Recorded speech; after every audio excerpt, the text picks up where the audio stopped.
Greetings, everyone, and welcome to the 2018 DVD and Blu-ray Collection Overview.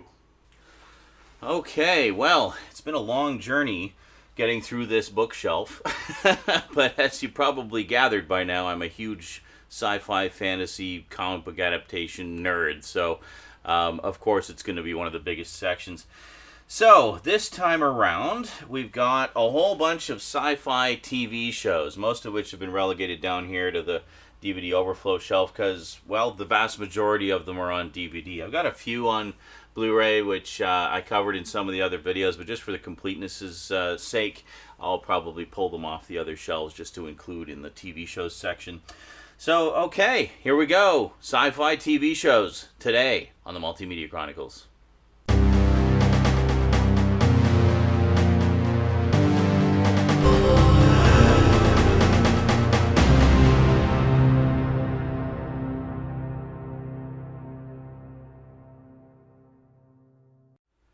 Okay, so here we have these sci-fi TV shows. Now, I used to collect a lot of these back in the day simply because my reasoning was, I could spend $30 on a movie, or I could spend $30 on a TV show. Movie, 2 hours of enjoyment. TV show, like 11 or 12 hours of enjoyment.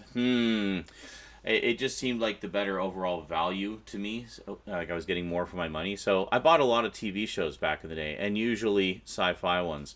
But yeah, so let's take a look here. We'll just kind of start. These aren't really in any particular order. I just kind of threw them up on the shelf. These are normally down on the bottom rack there, just kind of with all the overflow stuff. So here we got Buck Rogers in the 25th Century. This, of course, is the classic series from the late 70s, early 80s, starring Gil Gerard and Aaron Gray, with Mel Blanc as the voice of Tweaky the Robot. Great stuff. Loved this show growing up. So this is actually the original DVD release that Universal put out all on flipper discs. They did re-release this in 2 season sets, which had them all reauthored onto single-sided discs. However, there is also a Blu-ray set. Now, it's not a Region A Blu-ray set. It's actually a region-free Blu-ray set from like the UK or something. But you can get it on Amazon.com, and it's really cheap. It's only like $50, I think. So at some point, I definitely want to upgrade to that. But I keep this because, I mean, this is a really, really nice package here. So gotta love it. Buck Rogers. And then here we go. This is a set that was actually sent to me by a viewer many years ago. I keep meaning to do a video about it. I'll have to do that one of these days. We have Starfleet, the complete series, which was basically a Japanese series, kind of along the lines of what Jerry Anderson did with Thunderbirds and stuff like that. And yeah, so this was actually translated into English and aired over in the UK. I don't know that it really got much airtime over our way. I remember that I did have a VHS tape of the first couple episodes. I actually still have it kicking around here somewhere. But anyway, this was the UK set that was put out a few years back, and it's a really, really nice set. It has every episode of the show. It's also got an accompanying... There was a comic strip that was being published at the same time, and it has every edition of the comic strip in here. Like, it was a newspaper strip. Full color, like Sunday one, I think.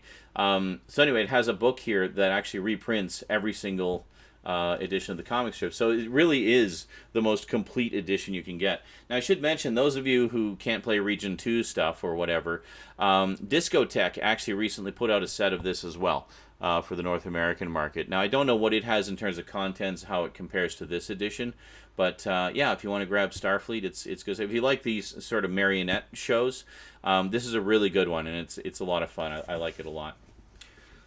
Speaking of which, I still need to get the Jerry Anderson ones. I don't actually have any of them. I really want, in particular, Thunderbirds and Captain Scarlet and the Mysterons. So then here we have Sliders, the complete series, which was sent to me by a viewer. I should mention Starfleet was also sent to me by a viewer many moons ago.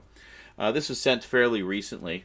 But yeah, pretty cool. It's a complete series, all 5 seasons. I've never actually seen the later episodes, so this will be pretty cool to watch. Now, this is one of those weird Mill Creek sets where they have everything on these cardboard sleeves like this. It's kind of weird. They've done a whole bunch of their TV show sets like that. Their Blu-ray sets are not done like that, just the DVD sets. But if you're wondering why it doesn't actually close all the way, it's because the inside is taller than the outside. It's kind of weird. Anyway, cool stuff. I always liked sliders, and always wanted to see more of it. So now I've got it all. And then, of course, I did a closer look at this one a while back. We have the complete series of Knight Rider on Blu-ray. This is the Mill Creek release. It is bare bones. It doesn't have any of the extras from the season sets. I'm told that the Season 1 set of the original Universal releases is worth getting for a couple reasons. First off, it has a commentary with David Hasselhoff and one of the show's creators, I think, that's apparently quite hilarious and entertaining. And then it also has the Knight Rider 2000 pilot movie for the series that was never picked up. And that's the only way you can get those two things, apparently, is to pick up that Season 1 set. So I'm probably going to grab that at some point just for completion's sake. But in terms of presentation of the show, this looks freaking beautiful. This is great, great stuff. If you're a fan of Knight Rider, do yourself a favor and pick that up. And then we have Space Rangers, the complete sci-fi cult classic TV series. Yeah, this is a very short-lived show. It only lasted 6 episodes. They did a couple of VHS releases back in the day that I always meant to pick up, and I never did. But I watched this when it was on, and I actually really enjoyed it. But for whatever reason, I guess it just never caught on, so they never did more. And then I did mention this in one of my other videos, but I just kind of threw it in here for completion's sake for the TV show sets. We have V, the original miniseries, which is very good. This is the original 2-part miniseries that aired back in the early 80s. And then we have V, the Final Battle, which was the 3-part miniseries that kind of wrapped things up. However, it was not the final battle because shortly after that aired, we got this. A regular weekly series of V. So it was so popular, it actually went from 2 miniseries to a weekly series. And the weekly series is where it kind of died. It only lasted 19 episodes, and then that was it. Never to be seen again. Now, I should mention also, I do have... Here it is. The recent remake series that they did. So I got both seasons of that. Very cool. Alrighty, and I'm just putting them back on the shelf there. Okay, then next up we have Season 2 of Lex. Why do I only have Season 2? Well, because I've seen Season 1, which was the 4 TV movies, so many times I'm like, can practically recite them to you. But, so I wanted to see Season 2. Like, I never saw the series that followed. And there's actually 4 seasons, including the TV movies as Season 1. And I just never got around to picking up the rest of them. Really got to get on that because I really enjoyed Lex. It was kind of an odd one. And then here we have Space Above and Beyond, the complete series. I completely missed this when it was originally on, so when I saw they put it out on DVD, I snapped it up. This is from Glenn Morgan and James Wong, who names you may recognize from X-Files and Millennium. But this was basically their baby. I really liked this a lot. It ends so tragically with a big cliffhanger, but a big cliffhanger that can also, act as a finale for the show. But it's a shame this really never got the audience that I always felt it deserved. And then we've also got Total Recall 2070, the complete series. This is great stuff because Total Recall was a Philip K. Dick story. It was a short story, and this. Of course, everybody knows the movie and the remake movie, but the TV series, it has a lot of elements of Total Recall, but it also has a lot of a Blade Runner vibe. I've always kind of looked at this as more of a Blade Runner TV series than a Total Recall series. When you see it, you'll understand why. But this is really, really good. If you're a fan of either Total Recall or Blade Runner, do yourself a favor, blind buy this, watch it, love it, thank me later. And then here we got one of my all-time favorite shows ever. We have Max Headroom, the complete series. Oh, I love this show so much. This was a great show, cyberpunk dystopian show. I should have thrown it in with my dystopia section. But, it's so good. It basically takes place in a near-future world where network television, like the media, literally controls everything. So other than it being television rather than the internet, because the internet hadn't really happened yet, it's very prescient as far as the media controlling our world. And I think a lot of aspects of this are just as relevant today as they were 30 years ago when it originally came out. But this is a great, great show, and I cannot possibly recommend it highly enough, especially if you like dystopian stuff and or cyberpunk. Huge treat. Again, do yourself a favor, watch it, love it, thank me later. And here we got Alienation. Now, this is the original movie, which I don't think has a Blu-ray yet, unfortunately. At least not that I'm aware of. But if it does, I definitely want to get it. But this is a great movie. James Caan and Mandy Patinkin. Basically about aliens who come seeking refuge on Earth and just kind of get integrated into society. I really liked this a lot. I actually saw this in theaters when it came out. And I was quite delighted when they made a TV series out of it. Now, the TV series, they took ideas from the movie and just kind of ran with it and really developed a wonderful culture for the aliens and a backstory for them and stuff. And it was just such a good show. Sadly, only lasted one season, but this is all 22 episodes. And then it ended on a killer cliffhanger because they obviously weren't expecting to get canceled. Thankfully, a few years later, we got a series of 5 TV movies, the first of which resolves the cliffhanger from the series, which is great. Now, because this was a few years later, some of the younger actors had grown up a bit, so they retconned the cliffhanger a little bit, just to kind of make it fit in with how everybody looked now. But otherwise, I mean, it's, you can forgive that and just kind of, that's the resolution and let's get on with things. But great stuff. I love Alienation so much. And this is a series I like to sit down and rewatch from time to time. Now, talking about epic sci-fi, here we have Babylon 5, the first season. I used to actually have all 5 seasons of this. I had the original larger case release of it, and then I got these ones just to kind of save a little bit of shelf space, and I still have to pick up the or reacquire the last 2 seasons. This is such a great series. If you've never seen it, do yourself a treat, buy it, watch it, thank me later. But this is truly epic sci-fi in every sense of the word. The only thing that might mar it a little bit is it didn't have the budget of, say, like Star Trek and whatnot, but it more than makes up for it in the quality of the writing and just the sheer scale of it all. It is absolutely staggering. Now, some people say it's a little slow-moving in parts, and that is true. However, this is a show that really pays off patience. The payoffs in this story are so huge and so satisfying. It is absolutely worth sticking through the slow bits and seeing where it all goes. And a lot of the time, you'll be watching a section of it and you think, oh, this is kind of slow, and think that nothing major is happening. And then suddenly something will happen in an episode and you'll realize, holy crap, that thing I thought was really insignificant was actually incredibly important. And the series is full of examples like that. Like, it's just so damn good. I absolutely love it. And that's another one I like to rewatch from time to time. And here we have the movie collection. They did a bunch of TV movies that kind of fit in between various parts of the continuity. One is a prequel. Well, 2 of them are prequels that happened before the series, and the other 3, there's 2 that occur sort of in the middle, and then there's one that occurs after, called A Call to Arms, which leads directly into Crusade, which was the proposed sequel series. It was supposed to have another 5 seasons and kind of give us another 5-year story arc, but there were some creative differences between Joe Michael Straczynski, the creator, and the studio. They just didn't want to let him do the show the way he wanted to, which he was kind of miffed about, because he's like, wow, I gave you 5 seasons of a show that was really successful and you still don't trust me?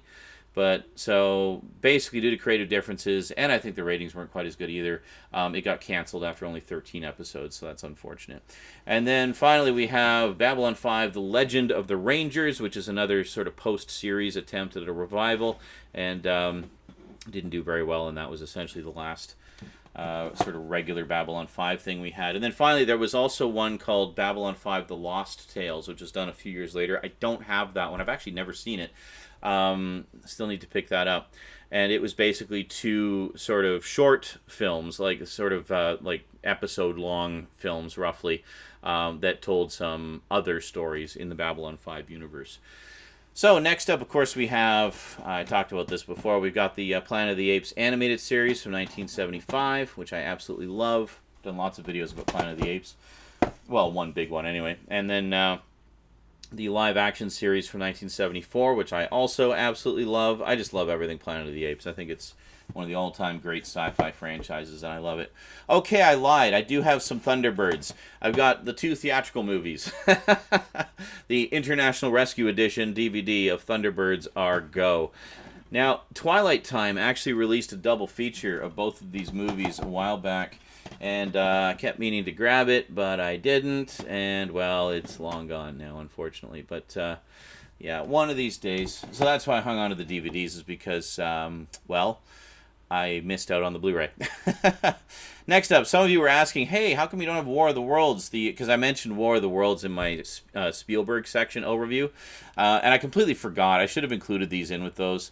But we have the original, the 1953 War of the Worlds, which I absolutely love. I think it's one of the all-time great sci-fi, alien invasion movies. It's great stuff. But the reason I have it here is because I also have the TV series, and the 1953 movie actually ties directly into the TV series. The TV series is actually a sequel. Like it's a sequel set like 30 years later that picks up the story from the movie, and it even incorporates in the 1938 radio play as part of it. So both of those, the radio play and the movie, are canon to the TV series and part of the same universe. It's really good stuff. I really like this show a lot. I did a video about it a few Halloweens ago. I think it was Halloween 2011. I did a big thing about this. And this is the second season. War of the Worlds, the final season, also known as the Second Invasion. This is when new aliens show up, wipe out the first aliens, and kind of take over. And this one's this is kind of like a post-apocalyptic series. So it's like after the aliens have kind of destroyed the infrastructure of society, and that's how they're kind of taking over. It's a little more devious than just all-out invasion. But fans are kind of split on this. I actually always really liked this, and it was kind of my introduction to Adrian Paul, who of course went on to do the Highlander TV series, which I've never seen a single episode of. And then finally we also have this version, War of the Worlds, starring C. Thomas Howell. It's kind of a low-budget one. This came out around the same time as the 2005 movie, kind of a blatant cash-in. And from the Asylum. Now, of course, they didn't have to change the title. Normally they do because of, they do mockbusters, as they call them, sort of mimicking popular movies. They didn't have to change the title because the book is public domain. So it's like, screw it. This is our War of the Worlds. There was another one that came out around the same time, which apparently was more of a period piece, which I've been meaning to pick up for ages, but I keep forgetting about it. But one of these days I will. I just love the War of the Worlds story generally. But for me, this here will always be the definitive telling of, and the radio play. The radio play is great. Gotta love some Orson Welles. And then here we have Tech War. Speaking of cyberpunk stuff, this is like a pure cyberpunk show in the most awesome sense. We have Tech War, the complete series. Now, there was a DVD release that I had of this a long time ago. Those of you who watched my older overviews may recall that. The older one only had the regular series, because this, much like Lex, actually started as a series of 4 TV movies. And for whatever reason, the TV movies were just never released for the longest time. This set has everything. It's got all 4 TV movies and every episode of the TV series that followed. So it's great stuff. And then here, this was actually sent to me by longtime viewer Jadzia.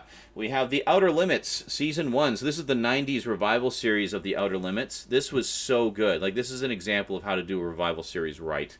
They really did a great job of this, and I've been wanting to pick up the rest of them for a while. The original series is out on Blu-ray now, actually, or coming out on Blu-ray soon. But good stuff. And then, of course, I think I've shown this in a couple of videos. I have The Crow, Stairway to Heaven. I, of course, do have the original movie as well. And the first sequel on DVD, City of Angels. But yeah, this is great stuff. The Crow, Stairway to Heaven. Excellent TV series.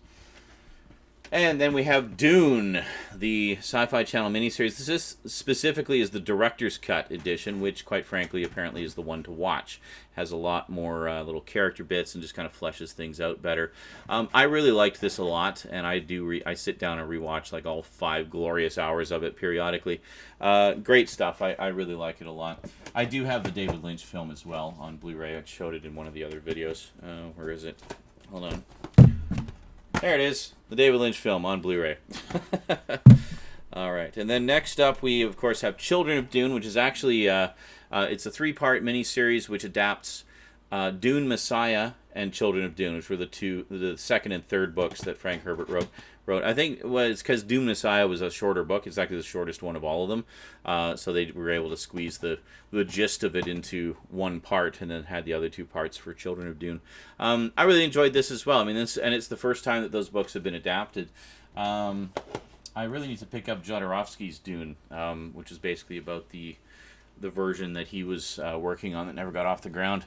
And then we have RoboCop Crime Wave, which is, 8?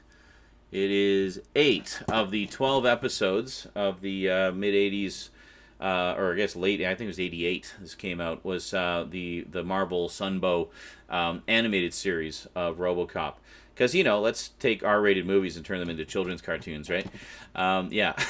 So anyway, I don't know why this wasn't just all 12 episodes, why they stopped at 8. But anyway, a nice representation, Region 2 set. This was sent to me by David Bunch of Numbers a while back. And good stuff. And then here we have RoboCop The Beginning, which is basically a single-season TV series adaptation of RoboCop. Well, not adaptation, but like sequel kind of thing. I enjoyed this a lot. This is actually filmed in Toronto, so I recognized a lot of the scenery in it. But I really enjoyed this, even though it's very much like a PG kind of RoboCop. Actually, you can even see the rating there. It's PG, Canadian rating. For violence, yeah, nowhere near as much violence as the movies. This is much more toned down and actually quite suitable for family viewing. But I enjoyed it. I mean, it's fine. It's got some good stories in it. And then we have Logan's Run, the complete series. This, of course, is based on the 70s movie. Let me see here. There we go. 70s movie. So this is not a sequel. It's actually kind of a remake, retelling, reinterpretation. So the pilot movie that starts it off kind of retells the Logan's Run story, but with some tweaks to make it an ongoing story and sort of lead into the series. I actually really enjoyed this a lot. I powered through it shortly after I got it because I'd never seen it before, and I love the original movie. Yeah, but it's kind of like The Fugitive, but in the world of Logan's Run, Good stuff. And then, of course, we have Stranger Things. This was sent to me by Strumdog recently. This is the Target exclusive Blu-ray, and designed, of course, to look like a VHS tape, although it's actually much larger than a VHS tape. But yeah, this is a great series, great collection. It's just bare bones, it's just the episodes, but yeah, I really like this show a lot. And yes, I've seen both seasons. I have Netflix. And yeah, it's great stuff. So next up, I have a couple that wouldn't fit on the shelf here. So let's see. First up, well, this is a pretty significant one. We got Battlestar Galactica, the complete original series, or they call it the, I think they call it the complete epic series. But anyway, this is the original Battlestar Galactica from the 70s. Love it. Now, of course, this has since been released on Blu-ray. There's a deluxe set. I think it's called the Definitive Collection, which contains all of the episodes remastered in high definition in both the original 4:3 aspect ratio and cropped 16:9 aspect ratio. There's also a complete series edition, which only contains the cropped versions. Avoid that one, please. If you're wondering about the difference, the Definitive Edition is the red cover. The complete edition with just the cropped versions is the black cover. So that's how you tell the difference. Also, the definitive one's a little thicker because there's more discs in it. And then next up we have, I loved this show. I love the movie that it was based on. We have Roughnecks, the Starship Troopers Chronicles. Yeah. So this was a 40-episode series in the, early 2000s, I guess? Yeah, well, 2000, actually. Or late 90s, early 2000s.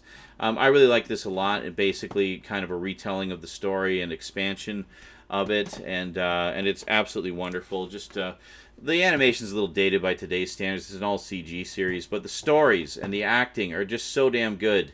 Also, if you're going to get this on DVD, these single disc releases are probably what you want to go with. There is a complete series set, but the complete series set is bare bones. This set actually has a ton of extras on it, like all kinds of, you got commentaries, art galleries, and trailers, and all kinds of good stuff. So it's really good. So the whole series was split up into story arcs. Each story arc was 5 episodes long, and basically the way this is presented is each disc has one of those story arcs on it. So very cool. And there we go. We got the Zephyr campaign. And that's got some crazy glare on it. Let's move that a little bit. There we go. And then we have the Klendathu campaign. Yeah, so each one, and these, I should mention, these ones are actually edited into movies. So it's like a movie-style presentation of them. I can't remember if that's the case with the complete series set, or if it's just the episodic versions. Then we have Trackers. There was... they kind of got rushed through production a little bit more than they wanted to. So Trackers is actually just one single episode, and then the 4 episodes that were actually clip shows. all kind of put together. You'll notice if you look at this one online, this tends to be the cheapest volume for that reason. But yeah, so they ended up doing clip shows to fill out the 40-episode order and meet the demands of the schedule that Sony had imposed upon them. And as a result, they were never actually able to finish the story. So this is the last campaign they've got, the Homefront campaign. And there was supposed to be 3 more episodes to wrap up the story and give it a proper ending. As it is, it ends on a killer cliffhanger. But you know what? It's a great show. Sometimes it's more about the ride than the journey, right? That doesn't make sense. It's more about the journey than the destination. Yeah, that is way too much glare. Let's just get those out of here. The ride, but the journey. You know what I mean. It's about the journey, not the destination. All right. And then finally, last but not least, this is an unusual one. This was sent to me by a viewer a while ago. I actually still need to get the official set. A Hong Kong bootleg edition of Stargate SG-1. There we go. So it's the Ekiel Edit. Yeah, you know it's quality when they can't even find a way to fit the titles properly on the case. So they're blatantly ripping off the Matrix collection from Transformers here. So let's just take this. And I mean, look at this. It's just like falling apart. This thing's so flimsy. So we take a look here. What do we got? Oh, unlock the universe. At the edge of the universe lies a gateway to adventure. Now, let me read this indicia here for you.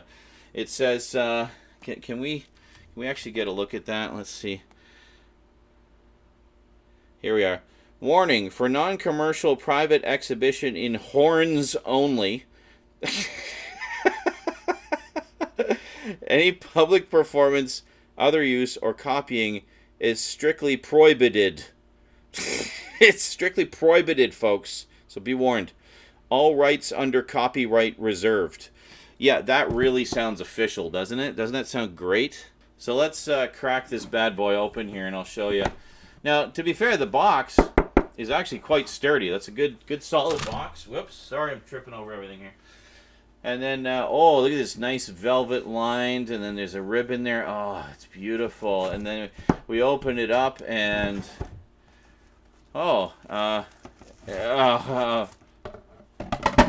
okay. That's, oh, yeah, man, look at that. This just screams quality, doesn't it? Like, look like, great. Good job. That's wonderful. So, anyway, I did not pay money for this. It was sent to me by a viewer, just so I could watch the show, I guess. But I've never actually watched this set.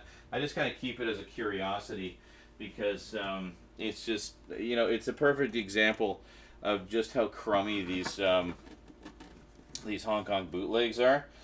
And how they, it's like at first glance they appear to be kind of cool.